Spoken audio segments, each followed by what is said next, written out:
Good afternoon. My name is Latoya Wills with the news.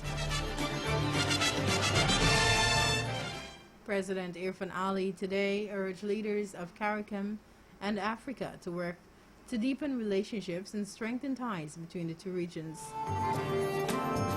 During his remarks at the inaugural Africa CARICOM Summit, the president said Africa and the Caribbean are no strangers to each other, and the two must strive for economic integration driven by people as well as and partnership aimed at one objective, which will see the prosperity of the people in both regions. The president committed Guyana's sustained and strengthened relationship between the Caribbean and Africa and pledged the country's support to ensure the success of this endeavor between the two regions. He noted our regions represent creative and dynamic forces within the international community. As such, there is no reason why we should not initiate greater socioeconomic collaboration.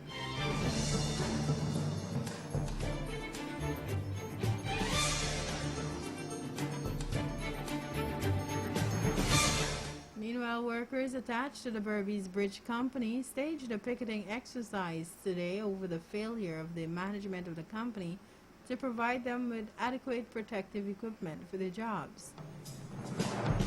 In a statement, the Guyana Agricultural and General Workers Union complained that the actions of the bridge company are contrary to the rules of the Occupational Safety and Health Act. According to the union, the company has refused to replace the personal protective equipment used by workers that got damaged while they were on the job. According to the workers, they were told that they have already received their PPE entitlements and they should be the ones to purchase any replacement. Gawu reminded that according to the Occupational Safety and Health Act, an employer shall ensure that equipment, materials, and protective devices and clothing as prescribed are provided.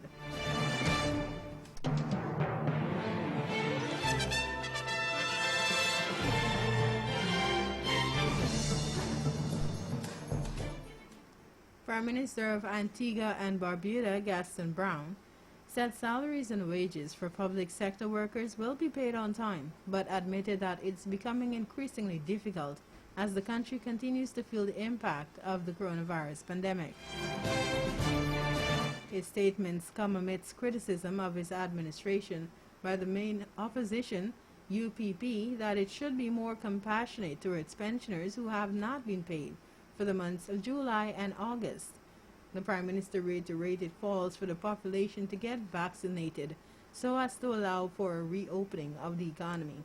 Brown said that in order to contain the pandemic, there is a need to impose curfews and a lockdown, among other measures.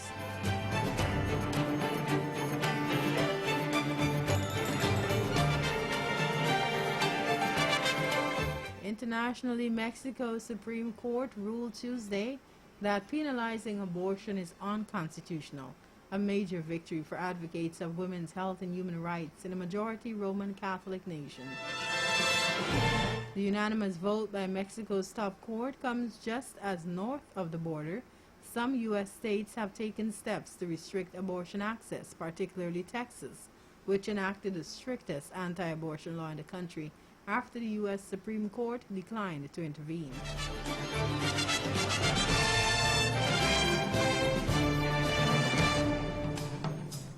And in sports, Minister of Culture, Youth and Sport Charles Ramson Jr. and the National Sports Commission today extended condolences to Olympian Chelsea Edgehill and her family on the passing of her father, Godfrey Edgehill. In a statement, the NSC stated that they're cognizant of the role the senior Edgehill played in guiding Chelsea to this present juncture, where she's considered one of the best table tennis players in the Caribbean, Central, and South America. Director of Sports Steve Ninva reached out to the table tennis player in relation to how the NSC can assist. The senior Edgehill passed away last evening. He was age 62 and leaves behind his wife and 3 children.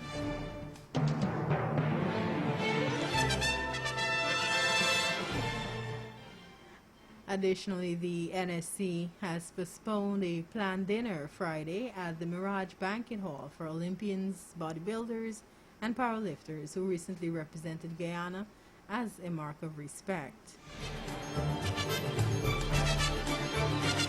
That is the news at this time. Special credits to Newsroom, News Source Guyana, Barbados Today, and CNN.